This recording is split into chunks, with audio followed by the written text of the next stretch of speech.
جئت تشاركني في السهام. حضور نے ارشاد فرمایا میری امت میں سے 70,000 لوگ ایسے ہوں گے جو بغیر حساب کے جنت چلے جائیں گے. عرض کی اے اللہ کے پیارے محبوب صلی اللہ علیہ وآلہ وسلم وہ کون ہیں؟ فرمائیے وہ خوش نصیب ہیں جو شرکیہ دم طلب نہیں کرتے.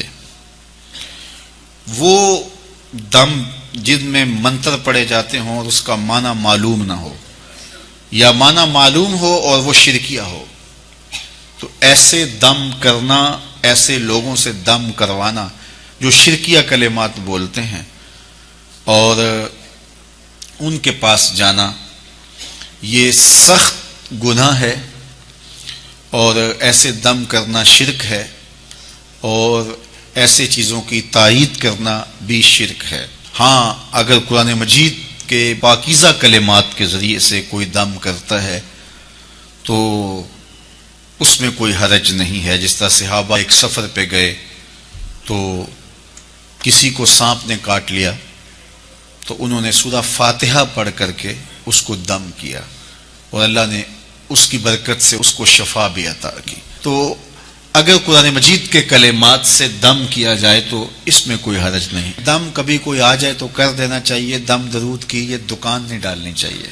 آج کل یہ جو دکانداریاں بن گئی ہوئی ہیں، اور اگر صحیح بھی کوئی کرنے والا ہو تو اس کو بھی دکانداری نہیں کرنی چاہیے، بلکہ اس کو بھی یہ ہے کہ بس ٹھیک ہے کبھی کوئی ایسا آپ جن لوگوں میں رہ رہے ہیں کہ اس کو واقعہ پیش آ جاتا ہے تو آپ کو جو ہے تو وہ پڑھ کر کے پھونک مار دیں تو کوئی اس میں حرج نہیں ہے.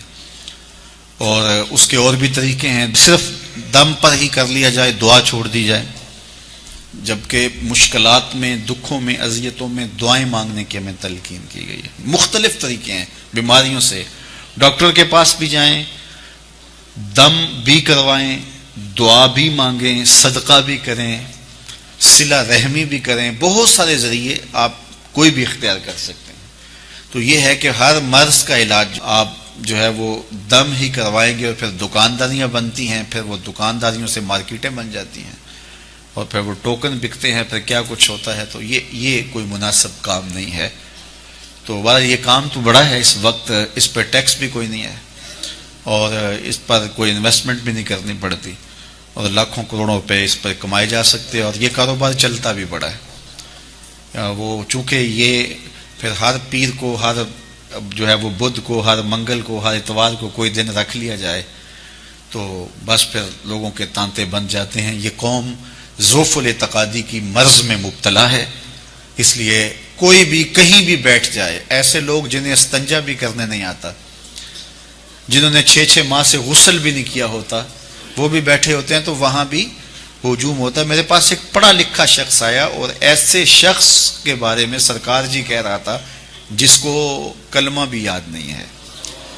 تو جہالت یہ نہیں ہے کہ اگر کوئی سکول، کالج یا مدرسے کا نہ پڑھا ہوا ہو تو وہ جاہل ہوتا ہے. بعض لوگ ڈگریوں کے باوجود بھی جاہل ہوتے ہیں.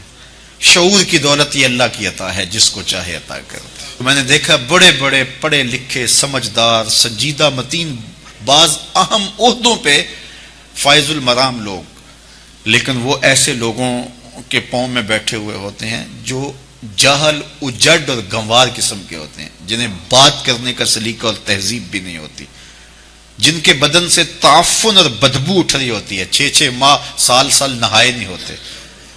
تو وہاں جا کے بیٹھے ہوتے ہیں اور آسمان کے سمجھتے ہیں یہاں سے فیض مل رہا ہے، یہاں سے گندگی اور غلاظت مل سکتی ہے، فیض نہیں مل سکتا. تو یہ جہالت ہے ہمارے معاشرے کے اندر. اور کچھ لوگ ڈرتے بولتے بھی نہیں پتہ نہیں کیا ہو جائے گا. جو اللہ کے رسول نے فرما دیا اس کے مقابلے میں کوئی بابا نہیں ہے، کوئی ملنگ نہیں ہے، اور کبھی ہمیں آج تک ہوا ہی کچھ نہیں ہے. وہ ایک بندے نے کہا یہ تباہ ہو جائے گا، برباد ہوئے گا. میں الحمدللہ ابھی بھی رسول اللہ کے دین کے گیت گا رہا ہوں. تو کچھ نہیں ہوتا. ان لوگوں کے جو ہے وہ مکر و فریب ہوتے ہیں.